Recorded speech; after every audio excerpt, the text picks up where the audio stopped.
So I'm driving to the theater thinking to myself, this is gonna be embarrassing, single 20-year-old guy gonna go see Monsters University. I get there and there's like a dozen other 20-year-old somethings waiting to go see Monsters University. We are now a community. Nonetheless, hey guys, David here with another review, and this time we'll be taking a look at Monsters University. In a kinda sorta first, Pixar releases their first prequel, explaining how Mike and Sully from Monsters Inc. met back in college. And if college has taught us one thing, is that we are not the same person coming out than going in. And that's what the movie tries to show you. You know, Sully's the lazy, laid-back kind of guy that has all the skills but not the brains. And Mike is the small but geeky guy who aces every single test. And what I liked about this movie is that it manages to counteract the first movie, Monsters Incorporated. In Monsters Inc., Sully was more of the central character because of that deep connection he had with Boo, the little girl, and here Mike is the center character where he's trying to achieve being a scare, and of course being the fact that he's tiny, that makes for a movie. So he's more of the center character here. The problem, however, is that they're on the foreground of a stage of a generic plot. They go to college, and so what do you think is gonna happen? They have to fit in with the cool kids. They go to the fraternity parties. They have to join a certain, you know, this version of the X Games in order to become scarers.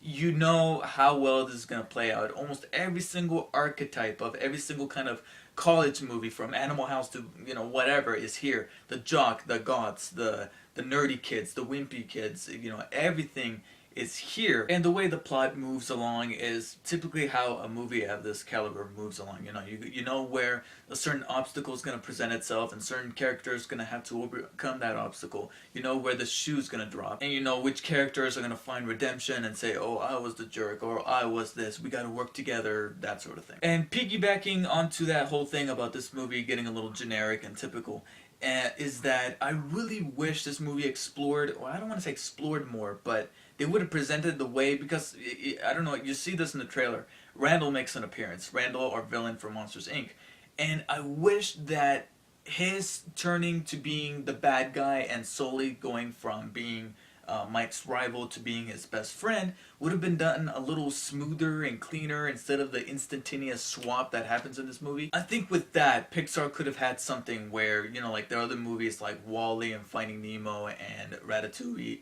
Ratatouille and Up, all have that element that tugs on your heartstrings.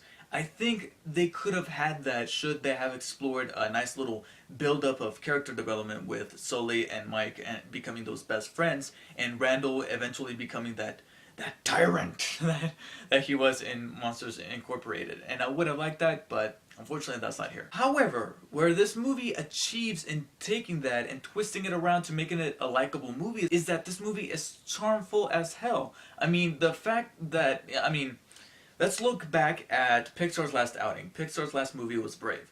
And I didn't do a review for that movie, but I did say, I did say to myself when I saw that movie that this movie feels like a Disney Channel movie, a typical Disney Channel movie, with the highest quality of animation possible, which in this case is obviously Pixar. Here, it's almost along the same tropes, but what works in for the movie is the fact that we have two leads that we instantly recognize because of the fact that they had one other movie, but also because they're very charismatic. And of course, as the movie goes along, they find that friendship that we saw in Monsters Incorporated. So, to see these two leads that, like I said, we've seen before, and the fact that they bring this level of charm with Billy Crystal's and John Goodman's voice work coming out of them, it works for the movie. And other things that work for this movie is the fact that, again, it's made by Pixar, so obviously the animation is fluid and beautiful, everything's vibrant and colorful, and it's awesome to look at. The university looks nice, and there's several jokes in here that, like I said, they're charmful. They don't fall flat. They're not the most gut-busting, hilarious goo-haws that you'll ever have watching an animated movie. Although I will say there was one joke. I'm not gonna ruin it for you, but there's one joke towards the end that made me laugh my ass off, and it's almost like it's not even a joke. It's through a little montage, and it's this nice little thing that you see there. And when I saw it, I just couldn't help but laugh out loud, and I thought it was a really great moment.